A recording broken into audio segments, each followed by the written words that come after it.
When I work with home buyers, the most exciting part of it is watching my buyers get excited about getting ready to move into the house and make all the changes to make the house theirs. And they talk about the renovations and what things they're going to buy for the house and just to make it their space. It is so exciting. But there are some things that people have done to their homes, such as renovations or things that they had purchased for their home that they ended up regretting. So in this video, I want to share with you all the things that people have regretted when it comes to certain renovations and things that they bought for their home.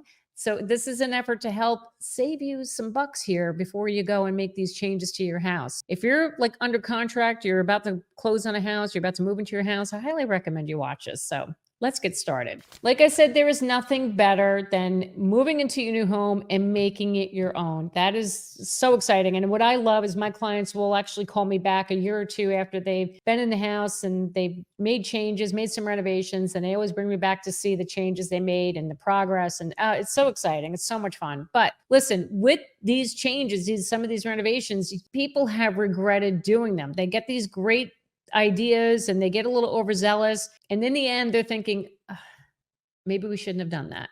Come on. What? Let's get into some of these things that people have regretted doing to their houses. So let's start on the outside. The first one is those extensive backyard kitchens. You know what I'm talking about, right? The big fancy Viking grill, the big refrigerator, the sink, beautiful patio. It's great. The whole idea of that is great. And during the pandemic, a lot of people had this idea of making this big outdoor space and outdoor kitchens. However, what people have come to realize is that they've become underutilized. So they spend tens of thousands of dollars putting in this outdoor kitchen and they don't get to enjoy it that much, especially for those who live in the northern part of the country where they can only use it during the summer months, spring and into fall. And then you have the winter where you can't use it. So look, it's a great idea. It was a great concept, great idea for entertaining, doing outdoor entertaining. But many people have found that it's kind of a waste because, again, it's underutilized. The next item that people have regretted putting in, I know I'm going to get so much flack for this one, but putting in swimming pools. And I'm talking about above ground and in-ground pools. Yes. And I know, come at me. People are going to tell me I'm nuts. But here's the thing. What people have found is that they didn't take into account the added expense to maintain a pool, right? It costs money. You're going to bring somebody in to open and close the pool the beginning and the end of the season. Then you have to clean the pool. Some people bring in pool guys to come in and clean the pool, and it adds up. It's expensive. The other problem is that it makes your homeowner's insurance go up. And we've been talking about homeowners insurance a lot on this channel, haven't we? So that's something that you have to take into consideration. And I'm not telling you don't put in a pool at all, but this is some things that people have had concerns about. And here's another thing. Over time, and I'm speaking from experience, growing up with a pool, you have kids. It's great when they're younger. They enjoy it. They have fun. But as they get older, not so much. They kind of lose interest in it. And now you got a pool sitting there and you're paying a lot of money on homeowners insurance. And the other thing too is it doesn't add much value to the house. It probably adds about 7% to your home value. So let's do the math here. So say you have a $500,000 house and you spent $50,000 on that pool. So your home value raised about $35,000 with that pool, 7%, but you spent $50,000. You see, it's not worth the investment, really. Look, some people love pools, and I get that. Again, this is just something that people have regretted putting into their yard. Another item people have regretted putting in those huge, big wooden playground equipment in their backyard for their kids. And you know what I'm talking about, those big wooden structures, and it has the slides, the rock climbing wall, the swings, all the stuff, right? Now, look, we had one for our kids when they were very little. And the reason why people regret putting those in is because over time, the kids get older and they lose interest. And now you have this big, huge wooden playground structure sitting in your backyard. And those playgrounds, they're not cheap. I mean, we're talking anywhere from $3,000 to upwards to over $10,000. That's what these things actually cost. It's crazy. But, look, kids kind of get bored with it. They do. Then, the novelty wears off after a while. And again, they grow up, they get involved in activities outside the home, such as sports. So they're busy after school and on the weekends playing their sports. They're not home to use the playground equipment. So if you're going to do playground equipment, I don't know if I would be going all out and buying one of those big, huge Gigundo wooden structures. Just saying. And again, I'm speaking from experience because it was the same thing. We had one. Yeah, it was good for my kids for a while when they were little, but I think that lasted just maybe about 5 years. And then, yep, as they were getting older, they were getting into more activities. They were never around to use it. So that is one thing that people have regretted putting in. Let's move on to the inside of the house. So what are some things that people regretted doing? The first one is buying major high-end appliances. Oh yeah. When you move into your home, for the most part, people want to change out the appliances, right? They want a new washer and dryer. They want the refrigerator, all the things. But those who have spent like tens of thousands of dollars on these high-end appliances realize that, yeah, we didn't need to spend that kind of money. Now, look, you have those new fancy refrigerators where you have like the glass door you can see through, or they have the big touch screen thing on it. It's like a tablet. You don't need that. You don't. And this is especially for you first-time homeowners. Don't overindulge on the appliances. It's not worth it. Stick with the basics from Maytag, Whirlpool, whatever. You don't need to go all high-end and fancy on your appliances. You really don't have to. Okay, another thing that people have regretted putting in is one of those big freestanding bathtubs. You know what I'm talking about. Those big white tubs. They're very sleek and modern looking. People have regretted that. Why?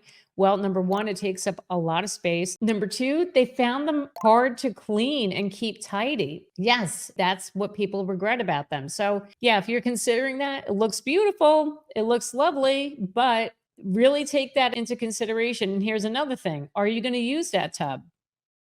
Are you? And they're very deep too. And I know people would say, oh, I'll use that to give my kids a bath in that tub, but they're very deep. The functionality may not be there for you to be able to bathe your children in it. So yeah, really think hard about that one because a lot of people regretted putting those tubs in. Now let's talk about some renovations, or I should say conversions that people have done. So the first thing I want to talk about is converting a garage to living space. This is a thing that many people regretted. Now I understand why people want to do that because it's a cheaper way to add extra living space to your house. Okay, so they convert the garage.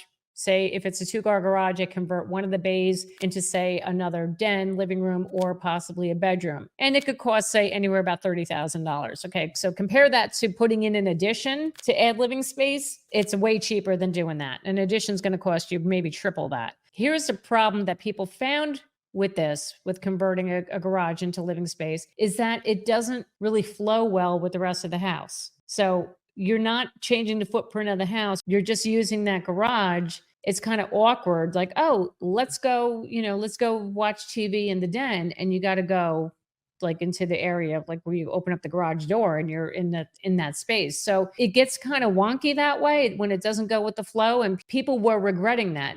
The other thing too, when you go to sell your house down the road, you're limiting your pool of buyers. I mean, most buyers want to have a garage. So if you converted one of the bays or you converted the entire garage into living space, you probably are going to have a hard time reselling that because, again, you're limiting your pool of buyers when you don't have a garage. So that's something you need to take into consideration. On the topic of room conversions, people have regretted converting a bedroom into a walk-in closet. Yes, this is a thing. And over the many years I've been a real estate agent, I think I've seen this twice where a bedroom was made into a walk-in closet. Now, look, I understand, this is how you want to live. You make it how you want. And especially if there's only, say, 2 people in the house, and you're in a 4-bedroom house, it's wasted space. Let me make this into a walk-in closet. Okay, that's a great idea.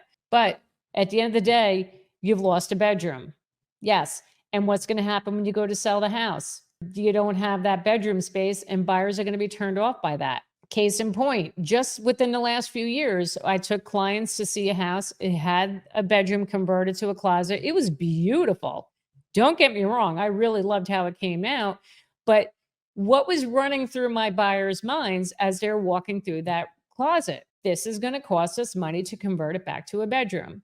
So you're going to run into that problem. And people who have done this have regretted it for that very reason. So if you feel the need, you have to take a bedroom and use it as closet space. Don't go extravagant and put like a big island in it where, a dressing table, and you don't have to do all the things to make it extravagant, because what you're going to want to end up doing is when you're ready to sell that house, you're going to want to show that room as a bedroom. I'm sorry. You don't want people to walk in and say, oh, this isn't a 4-bedroom house. It's a 3-bedroom house because this is a closet that I now have to convert back to a bedroom. Trust me on this one. You don't want to do that. And I can understand why people regretted doing that. Another thing that people regretted doing was doing the open shelving in the kitchens for that farmhouse trend. You remember the farmhouse trend, right? It was a big deal. Everybody loved doing it. So with that came the open shelving in kitchens. It looks great. People loved it. It looked nice. But what people have found is that they sacrifice a lot of storage space. So now they got their Tupperware sitting in an open shelf for all the world to see.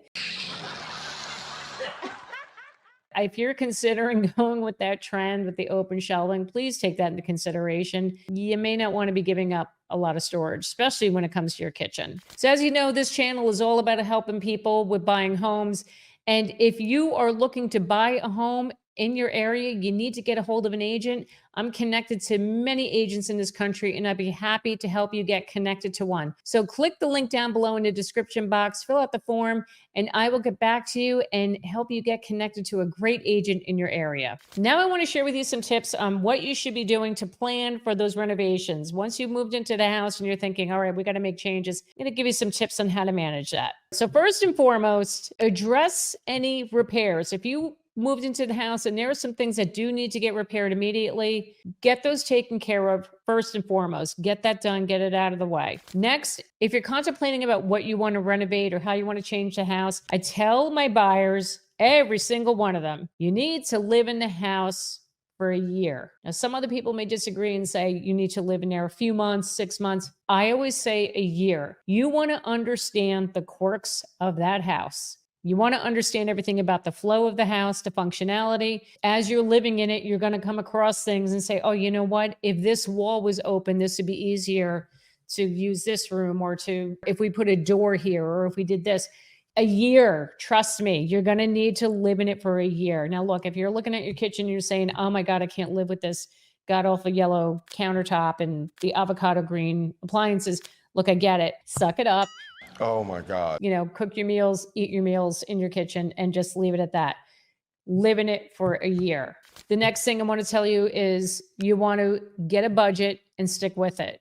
And when you're planning that budget, tack on another 20% on top of that as a buffer to cover any unexpected costs that may come up. Because I will guarantee you, when you're doing renovations, been there, done it, speaking from experience, it's going to cost you. Things are going to come up that you're going to have to spend a little extra money. So get your budget plus another 20% and stick with that budget. So what area should you renovate first? Well, experts say you should look into renovating the high traffic areas first, meaning your kitchen, bathrooms, and living room. Those are the areas that are utilized the most, and those are the rooms that will increase the value the most in your home. So those 3 rooms are the first ones that I would be looking at as far as your renovations. And when you're doing your renovations, plan for functionality over the aesthetics. You want the renovations to improve the functionality of the space. Yeah, we want it to look pretty. I get it. But the important thing is the functionality. And what do I mean by that? So the most practical upgrades would be better lighting, storage, and traffic flow.